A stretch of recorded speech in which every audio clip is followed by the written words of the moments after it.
Good afternoon. My name is Eric, and I will be your conference operator today. At this time, I would like to welcome everyone to the Coinbase First Quarter 2025 earnings call. All lines have been placed on mute to prevent any background noise. After the speaker's remarks, there will be a question and answer session. If you would like to ask a question during this time, simply press star followed by the number 1 on your telephone keypad. If you'd like to withdraw your question, press star 1 again. Anil Gupta, Vice President, Investor Relations, you may begin your conference.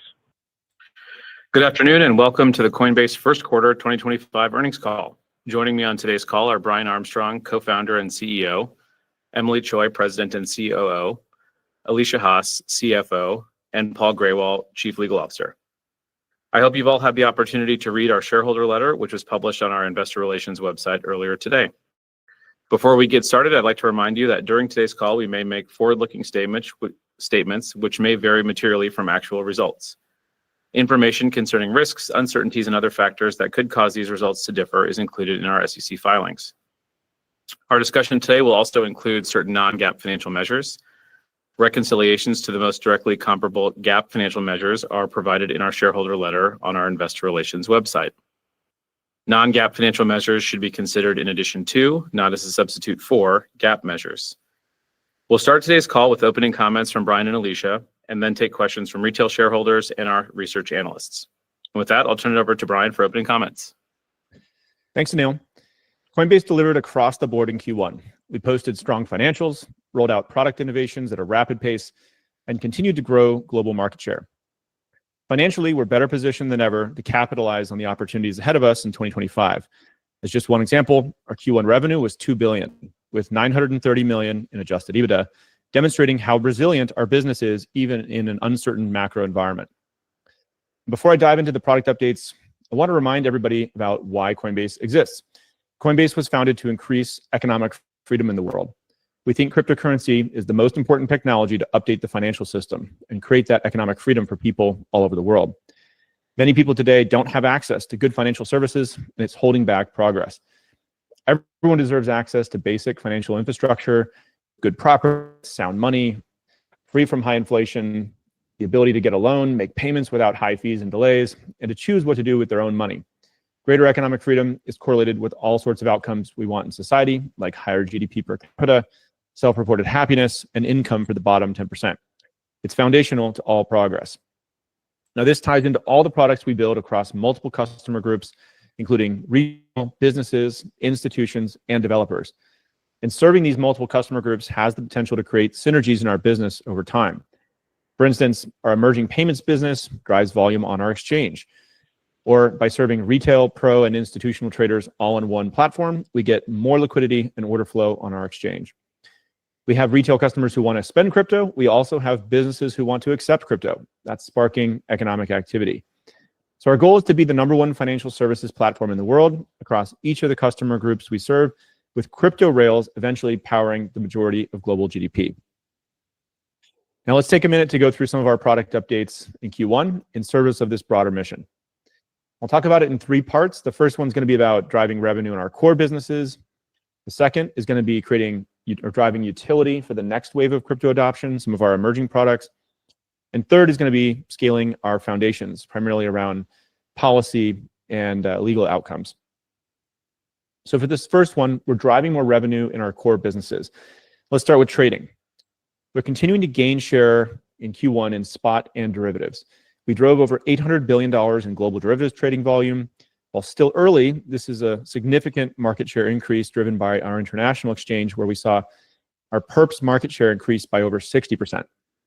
This morning, we announced the acquisition of Deribit, the world's leading crypto options exchange with over $30 billion of open interest and $1 trillion in trading volume outside the US last year. This makes Coinbase the #1 crypto derivatives platform globally by open interest.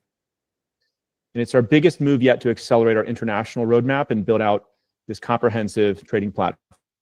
The traders benefit from having spot, futures, and now options together under one roof. So Deribit is a very important piece of the puzzle for us to bring this together all at Coinbase. We also launched Portfolio Margin 2.0, expanding access to long-short capabilities and increasing leverage for our institutional traders. And we made great strides across our stretch goal to make USDC the #1 dollar stablecoin as well.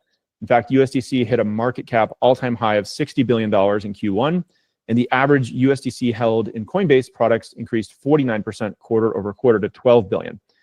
And given our partnership with Circle, which is indefinitely renewable, increased USDC balances on our platform result in durable revenue for Coinbase. Base stablecoin balances reached $4 billion in Q1, up 12% quarter over quarter. This was also largely driven by USDC. Next up, we accelerated our international expansion for our core businesses. We continued to repeat our successful international playbook driven by obtaining new licenses. So we secured a VASP registration in Argentina. We also registered with India's Financial Intelligence Unit, FIU, unlocking access to one of the fastest growing crypto markets. It's really great to see this product execution at a rapid pace in our core businesses. The second, as I mentioned, we're also focused on driving utility for the next wave of crypto adoption and some more emerging products. So first, under this section, stablecoin payments have seen enormous growth lately, and we've started to build a business account for Coinbase, which includes B2B payment features for startups and SMBs. In Q2, we'll be onboarding the first businesses to our pilot, enabling them to make stablecoin pay-ins and payouts. Given Coinbase's long history building crypto infrastructure, custody, trading, and our network of bank partners around the world, we think we're well positioned to power stablecoin payments for many businesses. This quarter, we also expanded our on-chain lending products powered by Base. We launched Bitcoin-backed USDC borrowing. This is giving users instant liquidity without having to sell their Bitcoin. In the first 100 days, we saw over $100 million in loans. It's now up to $160 million in loans. Since January, it's growing at a really incredible pace. So we've found a lot of success with that product. We're also continuing to focus on empowering builders on Base. We think this is a big opportunity for the next wave of adoption. So we made 2 acquisitions that completed in Q1 to enhance the utility of Base. The first one, Spindle, is an on-chain ad platform. This helps apps get distribution, could be a big business over time. And we also acquired a company called Ironfish, which is helping create private transactions on Base. We think this is a big missing feature for people to send private transactions. So finally, we are scaling our foundations, and our world-class policy and legal teams had big wins in Q1, both in DC and in the courts. So we saw a new executive order come out that directed the establishment of a strategic Bitcoin reserve and digital asset stockpile. This is a huge step with the United States of America now officially recognizing Bitcoin as a strategic asset. I believe other countries will follow that lead. We also saw bipartisan legislation advance in Congress, building clearer frameworks for both stablecoins and crypto market structure. We've been meeting regularly with members on both sides of the aisle in the House and the Senate to help progress stablecoin market structure legislation. And even the vote that happened earlier today, we think is good progress. It's all part of the negotiation. We think there'll be another vote next week on stablecoins. And so we're very excited about that progress. The dismissal of the SEC lawsuit against Coinbase also marked a major judicial win for the balanced, innovation-friendly regulation that we've been advocating for. That was a really important milestone, not just for us, but for the entire industry and protecting our customers' rights. So in closing, it's important to realize that crypto is eating financial services, and Coinbase is 100% focused on crypto. We're building better financial infrastructure for the world, which will enable more economic freedom. We've been focused on crypto since the beginning, 12 years ago, and we continue to be focused there, executing at a rapid pace. With growing regulatory clarity, we believe crypto rails are poised to power an increasing share of global GDP and update every aspect of the financial system over time. Now I'll turn it over to Alicia. Thanks, Brian, and good afternoon, everyone. As typical, all comparisons I share are on a quarter-over-quarter basis, unless I note otherwise. We made progress in a variety of initiatives in Q1, as Brian articulated, and these contributed to over $2 billion in total revenue. I want to start with our transaction revenue, which was $1.3 billion, down 19% quarter over quarter. However, we grew our trading market share across both spot and derivatives trading. Total global spot trading was down 13%, with Coinbase outperforming at down 10%. Our consumer trading volume was $78 billion, down 17%. Consumer transaction revenue declined 19%, and our volume mix was similar in Q1 as compared to Q4. Institutional trading volume was $315 billion, down 9%. Institutional transaction revenue was down 30%. There are 2 factors which drove the discrepancy between the revenue decline and the volume decline. The first is the growth in our derivatives trading business. As we build this business, we are offering trading rebates and incentives to build liquidity and acquire customers. Our focus on growth is causing a decline in the transaction revenue that we get from derivatives trading, as these are contra revenue and recorded in the institutional transaction revenue line item. Second, we saw a spot volume mix shift, which was more concentrated amongst market makers and liquidity providers, which tend to have lower fee rates. Our subscription and services revenue grew 9%, and we saw an all-time high of $698 million, nearly $700 million in revenue. Two drivers of this growth. First, stablecoin revenue grew 32% quarter over quarter to $298 million. Over the last 2 years, we have seen MTUs holding USDC double, and the average balance of USDC per holder has tripled. Coinbase One also continued to add new subscribers as we extended new benefits. Now turning to our expenses. Our total operating expenses were $1.3 billion, up 7%, primarily driven by higher variable expenses resulting from elevated market maker activity earlier in the quarter, as well as losses on our crypto assets for operations. Adjusted EBITDA was $930 million, and net income was $66 million. Beginning this quarter, we are introducing a new profitability metric, adjusted net income. Adjusted net income is our GAAP net income, excluding the tax-adjusted impact of crypto investment portfolio gains or losses. In Q1, our adjusted net income was $527 million. We provided a reconciliation in our shareholder letter. Last, our Q2 outlook. Macro uncertainty, including around global trade policy, may contribute to softer crypto trading markets and lower asset prices as we enter the second quarter. We have navigated choppy markets before, and we are confident in our ability to maintain our long-term product roadmap and remain financially disciplined. In April, we generated approximately $240 million of transaction revenue. Our spot transaction volume declined approximately 12% month over month in April, and this was similar to global spot volume, which was down approximately 13% over that same time period. With regards to our institutional transaction revenue, as I mentioned before, we are focused on growing derivatives trading market share, and we plan to continue our investments in trading incentives. We anticipate a $30 to $40 million quarter-over-quarter impact in Q2. I share all this, but I also need to remind you that trading markets can evolve quickly, and we do caution extrapolating monthly results.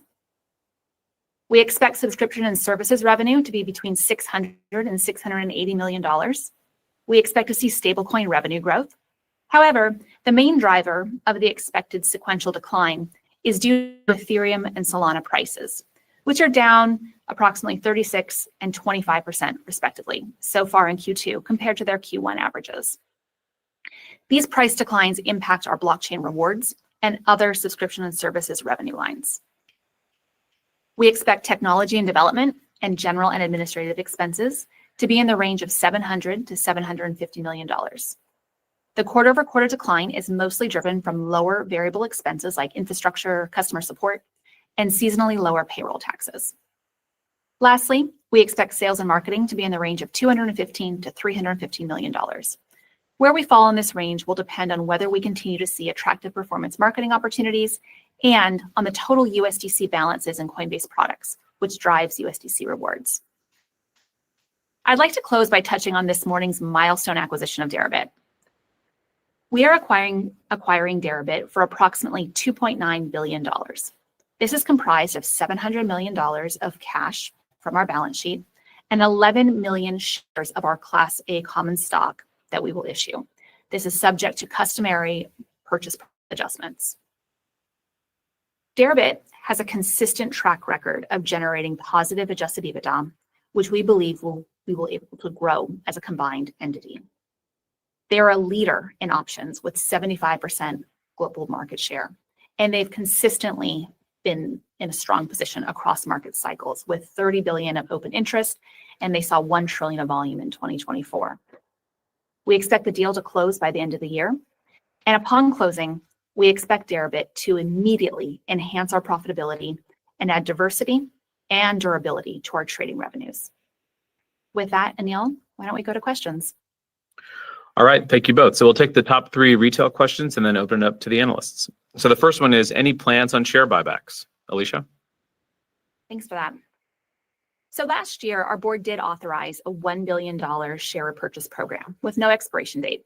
As we shared on the last call, this is an opportunistic way for us to deploy capital to reduce the overall number of shares that we see.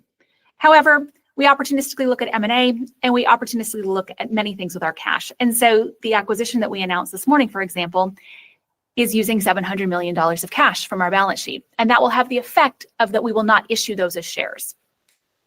Another thing that we did in the first quarter is we used about $100 million from our balance sheet to withhold approximately 390 million RSUs from being issued to our employees as part of their compensation and paying the taxes on those shares. So that also had the effect of reducing overall dilution. So the share repurchase program is an opportunistic lever for us to manage the overall number of shares, but we balance that with other uses of cash and other ways we can reduce the number of shares we issue into the market through other business activities. All right, question number 2. What are Coinbase's future plans similar to strategy regarding diluting or levering to accrue hard crypto reserve assets for its equity? Alicia? So we absolutely do invest in crypto and have a long-term investment portfolio. We have done this for many, many years. And the way that we approach it is that we allocate a % of our net income to strategic investments, specifically to crypto assets. This quarter, we bought about $150 million of new crypto investments, predominantly Bitcoin. The fair market value of this investment portfolio as of the end of March was about $1.3 billion, or 25% of our net cash, our total cash less the debt that we hold on our balance sheet. So to be clear, we're an operating company, but we do invest alongside the space, and we do think that we will continue to do this, and we'll look for additional opportunities to do so. Okay, and final retail question. You've said that you welcome new entrants into the crypto space and that you view it as a positive for Coinbase. At times, it sounded complacent. Can you elaborate on what opportunities you see from a growing TAM perspective and why you have confidence it will offset pressure from competition? Brian? Yeah, sure. Let me clarify. So the lack of regulatory clarity that we had in the past, this was not a moat for Coinbase. It was a barrier to the entire industry growing. So I'd much rather be in the situation we're in today with regulatory clarity emerging and more companies coming into crypto. But make no mistake about it, we're playing to win here. And there's a number of advantages that we have. So I'll just try to go through them. First, we're 100% focused on crypto, right? I've seen enough cycles now where companies get interested in crypto, then they get less interested, or maybe when their core business comes under threat, they defund their crypto efforts. For us, crypto is our core business. It's 100% of what we do, which means we do it better than anyone else.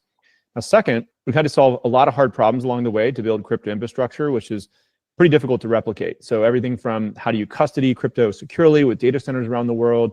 How do you integrate all the different blockchains and handle their upgrades and airdrops? How do you build an exchange around this and have derivatives and have a network of banks around the world for on and off ramps that are comfortable with crypto, or getting licenses all over the world with people, these regulators allowing crypto as permitted activity.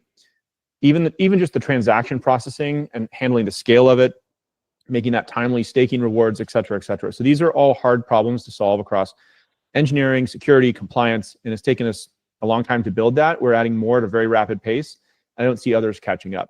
Now, third, this is maybe the most important point, is that for many of these new entrants to crypto, we will power some or all of their infrastructure for them. So whether it's trading, custody, payments, wallet infrastructure, we've signed a number of large deals here to run on our infrastructure, and we're going to capture part of the value chain for every new entrant that comes into the space, which is why I say it's a TAM expansion. So a great example of that, by the way, is when the ETFs got approved, we powered custody and trading for the majority of them, while it also grew our trading business in our retail app, right? So it was additive, and we got to participate in this new value chain. So the other part of your question was asking about new opportunities that exist with this increased regulatory clarity, and there's a bunch that are emerging now. Perpetual futures coming to the US is a big opportunity. Having millions of assets available for trading on our platform via decentralized exchanges, tokenizing securities and other asset classes, that should probably happen over time. How do you just rethink capital formation entirely on chain? These are all emerging opportunities. And so with increased regulatory clarity, it's going to be a huge win for Coinbase. We want every business to come into the space so we can partner with them and sell them our products. All right, thanks, Brian. So with that, Eric, let's open it up and take the first question from the analysts. If you would like to ask a question during this time, press star followed by the number 1 on your telephone keypad. Each participant will be limited to 1 question. Please return to the queue for a follow-up. Your first question comes from the line of Ken Worthington with JP Morgan. Hi, good afternoon. Thanks for taking the question. Wanted to just start with the Deribit acquisition. Can you talk about the cross-sell opportunity and how the transaction strengthens Coinbase's existing franchise? And Alicia, you said it immediately enhances profitability. I take that to mean it's immediately accretive. Am I thinking about that correctly? Thanks, Ken. I'll start, and then I'll hand it over to Alicia for the accretion. So, opportunity is offering options alongside our existing spot and perps business. We believe that this allows us to, 1, command greater share of trading volume from shared institutional customers, 2, provide greater capital efficiency to clients, which is differentiated from competitive platforms, i.e. attract new customers, and 3, offer traders more options to play the markets in either rising or falling conditions. Deribit operates ex-US and is adapted at competing with the ex-US derivatives markets. And this is very complementary to our US futures business and supercharges our international derivatives franchise, the International Exchange. And from a traction standpoint, Deribit is the global leader in options with more than 75% market share. It's been consistently profitable. It strengthens our business by giving us market leadership within options, which we expect to grow and enhances the profitability. And Alicia, do you want to take the accretion question? Deribit has a history of positive adjusted EBITDA, and we believe it will be adjusted EBITDA positive on an accretion basis. However, I caution this is before we complete our purchase accounting adjustments. Yeah, and Ken, I'll just add real quick on your cross-selling point. I think this is really important. So a trader can actually go in and hedge futures position with options without having to switch platforms. So that's why we think that there's a cross-selling opportunity, and this improves the efficiency, but also improves trading volume if they can do that all in one platform. Your next question comes from the line of James Yarrow with Goldman Sachs.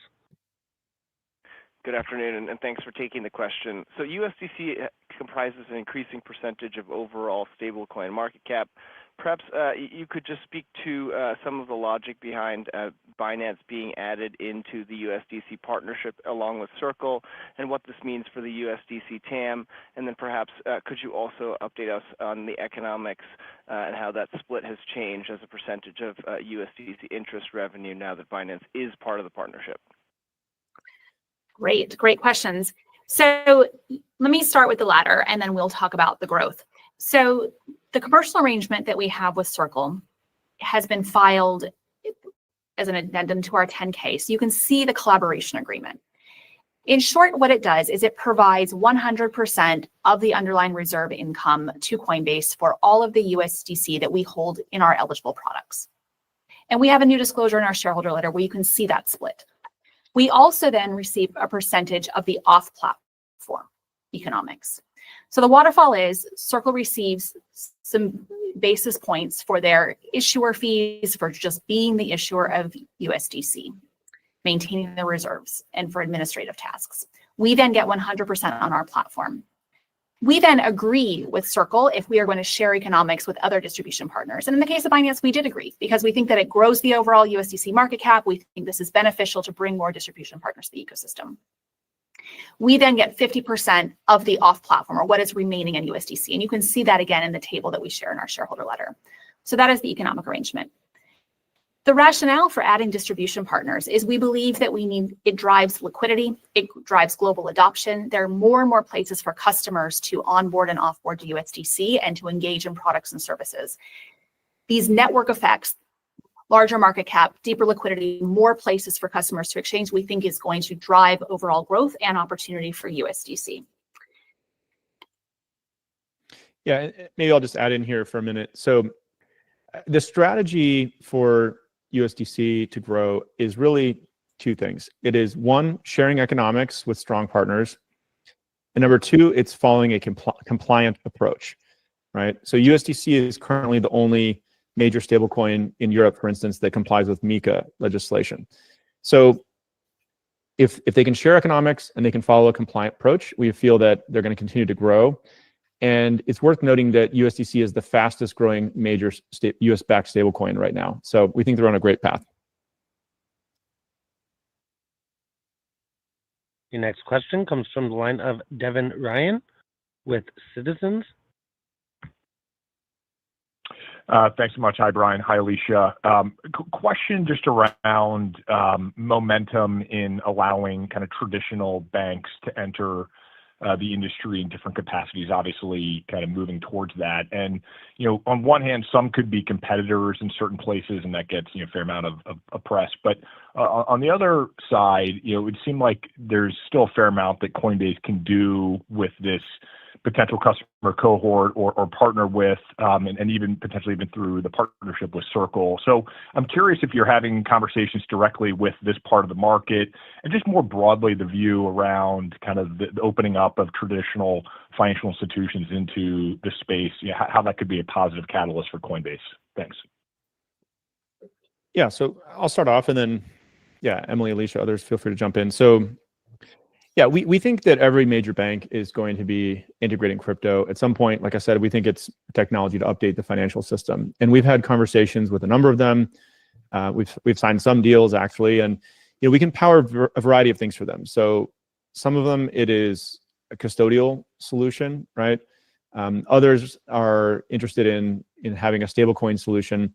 Now, we've seen some interest where banks and other companies will want to create their own stablecoin. Our view is that that's not necessarily the best path because we think stablecoins have network effects. You want interoperability with other financial institutions to be able to settle payments and do all kinds of things. So especially if you can get shared economics, I don't see why we wouldn't see more of these banks kind of partnering with USDC. But regardless, we at Coinbase, I think, can help power infrastructure for all of these folks that are coming into the industry. And that's a big part of our plan. We call it crypto as a service, right? Is a service that we sell to these institutional clients, and we can, power custody, trading, stablecoin infrastructure, et cetera, for them. And it's important to note that we have over 200 institutions, BlackRock, Stripe, PayPal, others, that already are relying on our rails for custody, liquidity. And Prime is the standard for institutional access. We've shared with you before that we won a number of the ETF mandates, and it shows the strength of our platform, our controls, and the operational rigor that we have built out to support large major institutions as they transact in crypto. So as TradFi moves on chain, we think that we're the backbone beneath it. Your next question comes from the line of Owen Lau with Oppenheimer. Good afternoon, and thank you for taking my question. So first of all, congrats on the Deribit deal. I have a high-level question. Could you please give us an update on what Coinbase aspires to be in 5 to 10 years? I realize that a lot of things have changed over the past few years, and great companies evolve with opportunities. And you just announced the Deribit deal. You're also considering, I think, getting a federal bank charter. What will Coinbase look like longer term? Do you think Coinbase will be more like a tech provider, a full-service on-chain bank, or a super app like WeChat? Also, are you interested to get into TradFi space, such as equities and bond trading, given that you mentioned that you're 100% focused on crypto? Thanks a lot. Yeah, great question. So today we're primarily focused on trading and payments, and we're doing that across our major customer groups, retail, small, medium-sized businesses, institutions, and developers.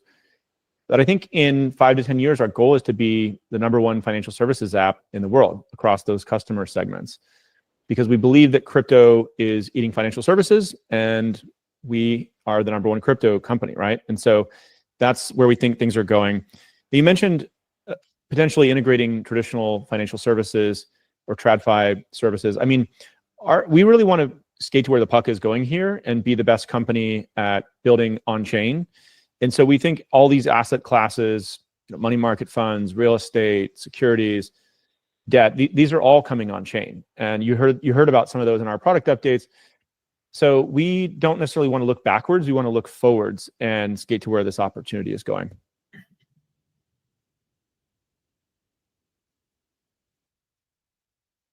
Your next question comes from the line of Brett Knoblauch with Cantor Fitzgerald. Hi, guys. Thanks for taking my question. Maybe just on the recent rumor that there could be a change of control with Circle. Is there any change of control clause with Circle where that provides whoever would acquire Circle an out? Or what would happen in a scenario where Circle does get acquired? Our contract would persist through an acquisition, and there would be no change to our commercial arrangement. Perfect. Your next question comes from the line of Pete Christiansen with Citi. Good evening. Thanks for the question. And congratulations on the Deribit acquisition. I want to expand a little bit on Owen's question, actually. So we hear it a lot from our clients. And Brian, you touched upon all the things that Coinbase is doing currently and aspires to do. And there's some press article last month that Coinbase is potentially seeking a banking license. I'm just curious, how do you juxtapose doing all these different services, servicing all different sorts of customers against potential legislation down the line where you may be limited in certain functions? Curious on how you're thinking about how potential legislation could perhaps limit some of the functions that Coinbase aspires to do. Yeah, well, in the legislation draft that we've seen so far, we're not seeing anything that would necessitate us having a banking license, and we don't have any current plans to do that. Obviously, if something were to change there, that's an option, but I don't see that as being very likely at this point. And the main thing you would need a banking license for is if you wanted to do fractional reserve and really kind of, lend out the customer's funds. We think that a fully reserved model is actually better. It seems to be what our customers want. And then if they actually want to opt in and choose to put their money into some investment vehicle, they can do that. But the model where the bank lends it out kind of without you knowing about it, it creates risk in the system, right? There's many good books on this. So I actually kind of like the idea of not having the bank charter over time, and it limits your product velocity as well, right? Like even if you have a sub that is a bank and the bank holding company act kind of requires supervision of not just the sub, but also the parent and down into other subs. And I think it can really slow down the product velocity. So yeah, no current plans to pursue a bank charter at this time. Your next question comes from the line of Benjamin Budish with Barclays Capital. Hi, good evening, and thanks for taking the question. Maybe a follow-up on Deribit. I'm kind of just curious if you could talk about options in crypto more broadly. It almost in a way looks like the futures market in TradFi, where there's sort of incumbents, although obviously quite a bit different, as most of the products traded there are different from the products on which options are written. So any kind of just curious about the history, like why is it that there's really only one crypto exchange that has such meaningful market share? Is it a lack of competitors? Is it, does crypto volatility make options more challenging to trade? And what does that sort of say about the user base of Deribit? Is it institutional customers who are similar to those trading on other international futures exchanges? Is it pro-tail? Is it retail? But just kind of curious your thoughts on crypto options more broadly. Thank you. I'll start here and others can weigh in. What I would say is that these are relatively nascent products within crypto, and that we've seen growth because people focused and built product expertise and really became the best player. And that is who Deribit is. They created unique and differentiated products and were able to win the majority of the market share in crypto options. I think that it looks very similar, that these options are used to hedge future positions. These are used similarly to traditional financial options and other products. And so I wouldn't say there's a difference in how these exist in the broader financial ecosystem. And the users of these are prosumers, they're more advanced traders, but they do have a diverse institutional and retail base of customers on their platform. All ex-US, I would note. Yeah. Only other thing I'll add is that, and it's really a credit to the Deribit team of how well they executed to get to that market share. The only thing I'll add is that when we talk to pro traders and institutional traders, they often say they just really want a trusted counterparty. And if Coinbase had X or Y trading feature, they would love to do that with us instead, right? And so they see us as the trusted counterparty. By adding more products to trade in the store, they'll move more and more of the trading volume to us. Your next question comes from the line of Patrick Moley with Piper Sandler. Yes, good evening. Thanks for taking the question.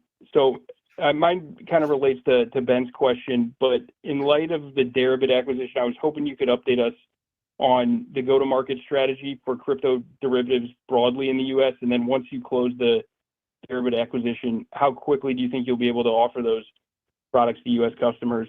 If you go on their website today, the U.S. is listed as a restricted jurisdiction. So what are some of the regulatory considerations or hurdles that need to be crossed before you are able to do so? Thanks.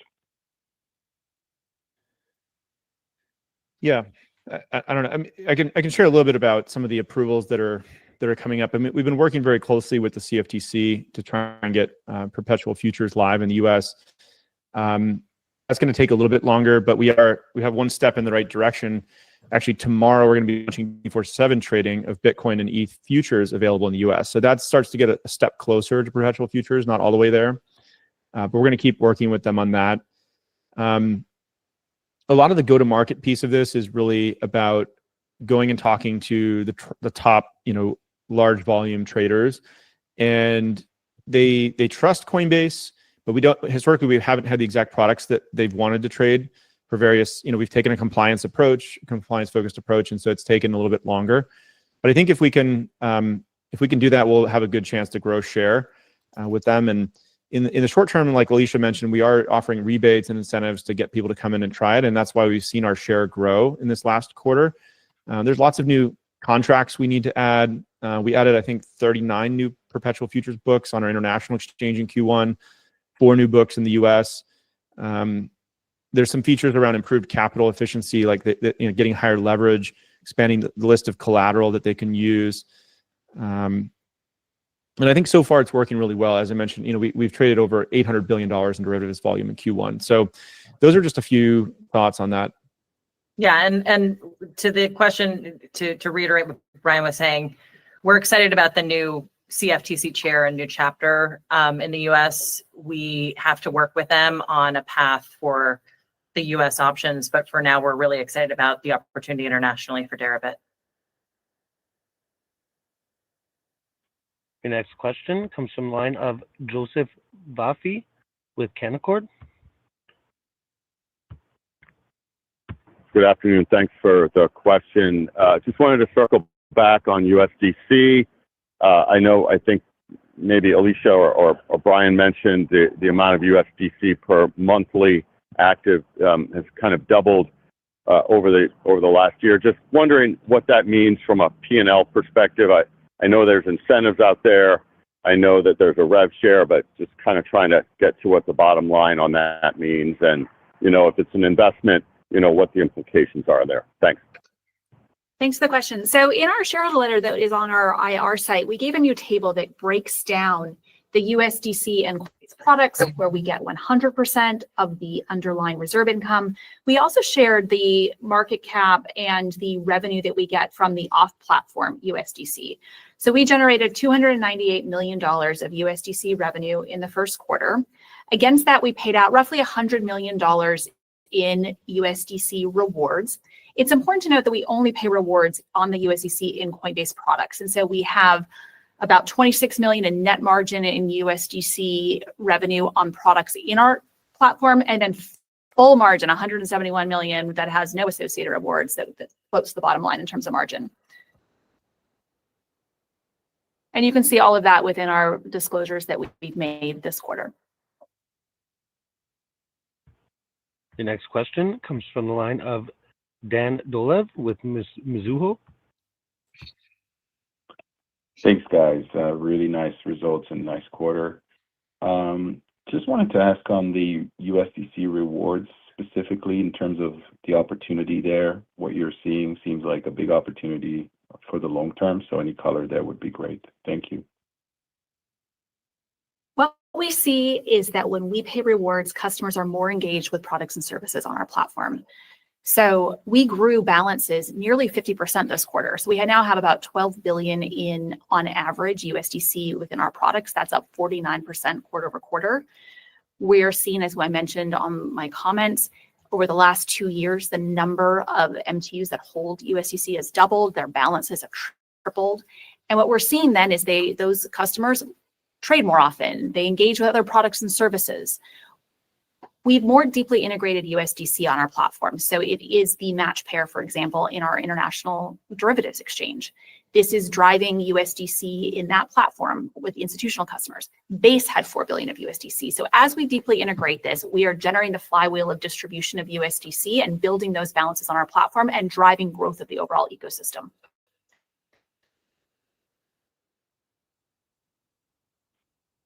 Your next question comes from the line of Alex Markgraf with KeyBanc Capital Markets.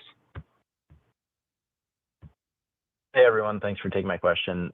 Maybe one for Emily or Brian. M&A, just are there any sort of other large deals that we should think about Coinbase pursuing in an effort to cement global leadership? Maybe just categorically speaking, and then I think it'd be helpful to get thoughts there on the heels of the Deribit announcement. And then I do have a quick follow-up on payments for Brian if there's time. Thanks. Sure. So obviously today we announced the largest crypto acquisition of all time. And I believe we've been the most active player in crypto M&A historically, period. So Deribit to me is a great proof point of how we use M&A to add to our market-leading institutional platform. You'll recall we did Zappo in 2019 for custody, Tagomi in 2020 for Prime, Fairx in 2022 for the derivatives exchange, One River in 2023 for asset management, and now we've got Deribit. So we think this is going to dramatically accelerate the growth of our international footprint and our derivatives business. Looking ahead, I mean, I think we are in the best position we've ever been in to take advantage of additional opportunities, and we think the market is ripe for some great M&A. We have an incredibly strong balance sheet. As Alicia mentioned before, we've made a strategic decision to hold more cash because it enables us to make bigger bets. We also think regulatory clarity is going to enable us to take larger swings with greater confidence, unlocking new products, utility cases, and geographies. We know every player in the space due to the fact that we've been in the space for so long, and we also have ventures. So we have plays in a bunch of the different startups in the space, know all the teams. So we're always looking at great businesses of scale to accelerate our growth in key areas, and we're ready to take advantage of those in the coming years. You can expect a lot more from us. Eric, we have time for one more. Your final question comes from the line of Bo Pei with U.S. Tiger Securities. Hi, good afternoon. Thanks for taking my question. So I have a high-level question. So given the current macroeconomic uncertainty and volatility, the crypto asset price, how flexible is Coinbase strategy across different market environments? Are there specific strategy areas you plan to emphasize more in a bearish versus a bullish market? Thank you. We've never been good at predicting where crypto markets are going. And now with the influence of broader macro trends, it becomes even more difficult to predict the impact on crypto markets. And so our strategy long has been to run scenarios and to be thoughtful about what is the worst that can happen, what is the best that can happen, and set forth every year with a wide range of potential outcomes. We plan for the worst. We plan our expense growth against what if we go into a bear market. So we're really confident that we can invest in our strategy, invest in growing our employee base, products and services, and navigate through a bear market. So the answer is, if we emerge into a bear market, it doesn't materially change our strategy. It would have to be two things added together, a bear market and then something else really bad happening for us to kind of pull back and say, okay, maybe we need to revisit our outlook on expenses, but we feel really good about what we've seen so far this year. We're well within our scenarios and feel confident in our go-forward plan. Okay, thank you all for joining us. We look forward to speaking to you again on our next call.